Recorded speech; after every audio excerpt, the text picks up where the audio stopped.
Question છે explain armature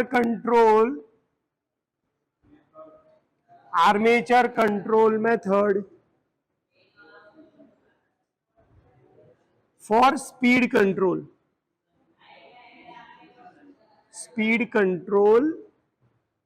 of DC shunt motor. Okay, સારું. આપણે કાલે જ ઇક્વેશન જોયું હતું કે મોટરની અંદર સ્પીડ હંમેશા કોની પ્રપોર્શનલ હોય છે? EB/5. EB ઇક્વલ ટુ શું છે? V માઇનસ IARA, અને phi કોના લીધે આવે છે? ISH ને લીધે. એટલે શન્ટ મોટરમાં સ્પીડ કંટ્રોલ કરવા માટેની ત્રણ મેથડ છે: voltage control, armature resistance control અને ફિલ્ડ કંટ્રોલ. એમાંથી આપણે કઈ મેથડ જોવાની છે? Armature control method. આર્મેચરને કંટ્રોલ કરવું હોય દેટ મીન્સ કે મોટરનો જે આર્મેચર છે ત્યાં મારે શું મૂકી દેવાનું છે? સિરીઝમાં એક રેઝિસ્ટન્સ મૂકવાનું છે. વોલ્ટેજ કંટ્રોલ મેથડથી શું થવાનું છે? સ્પીડ તમારી હંમેશા ઘટવાની છે. કેમ? કારણ કે ડીસી નો મેક્સિમમ વોલ્ટેજ કેટલો છે? 220. 220 કરતા વોલ્ટેજ તમે કોઈ દિવસ વધારી શકવાના નથી. એસી હોત તો સ્ટેપ અપ ટ્રાન્સફોર્મર મૂકીને વોલ્ટેજ વધત, પણ ડીસી માં એવી રીતે સ્ટેપ અપ ટ્રાન્સફોર્મર કામ લાગતું નથી, કારણ કે ટ્રાન્સફોર્મર ડીસી પર કામ કરતું નથી.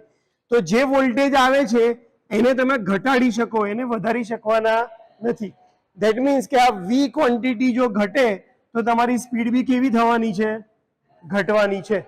તો જ્યારે પણ જો તમારે સ્પીડ ઘટાડવી હોય, મોટર જે સ્પીડ ઉપર ફરતી હોય, સપોઝ 1500 આરપીએમ ઉપર ફરે છે, તમારે 1200 આરપીએમ કરવા છે, સ્પીડ ઘટાડવી છે, તો આપણે કઈ મેથડ યુઝ કરશું? Armature control method. એની અંદર અહીંયા આપણે રેઝિસ્ટન્સની વેલ્યુ વધારે લેશું, 0 થી 100 ઓહ્મ અથવા 200 ઓહ્મ, જેથી કરીને આપણે સ્પીડમાં વધારે ડ્રોપ કરી શકીએ. ફાઇન ટ્યુનિંગ માટે આપણે જોયું હતું કે એમાં આપણે આર્મેચર રેઝિસ્ટન્સ મેથડ યુઝ કરતા હતા, જેમાં રેઝિસ્ટન્સની વેલ્યુ કેવી રાખવાની છે? ઓછી, 0 થી 5 ઓહ્મ કે 0 થી 10 ઓહ્મ. પણ pure armature voltage control method અથવા આર્મેચર કંટ્રોલ મેથડ હોય એમાં રેઝિસ્ટન્સની વેલ્યુ કેવી રાખશું આપણે? વધારે, જેથી કરીને આપણને સ્પીડમાં ડ્રોપ સારો એવો મળી શકે.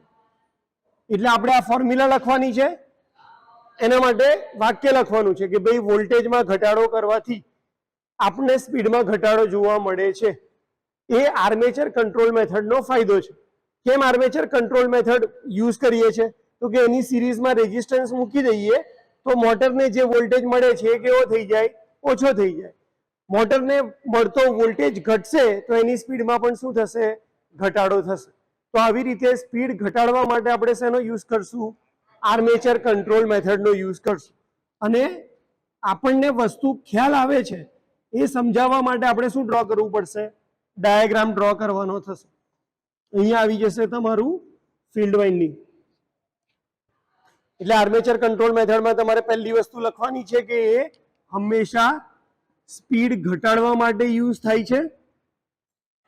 ફોર્મ્યુલા લખવાની છે કે n proportional to EB/5, એના ઉપરથી V minus IARA upon ISH, અને સ્પીડને વોલ્ટેજ ડાયરેક્ટલી પ્રોપોર્શનલ હોવાથી જેટલો વોલ્ટેજ ઘટાડતા જશું એમ તમારી સ્પીડ ઘટતી જશે.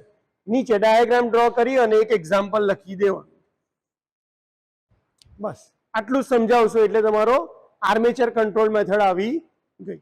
આમાંથી જેટલું તમને સમજ પડે એ બધું તમે સેન્ટેન્સના ફોર્મમાં લખતા જશો એટલે આવી જશે. ઓકે.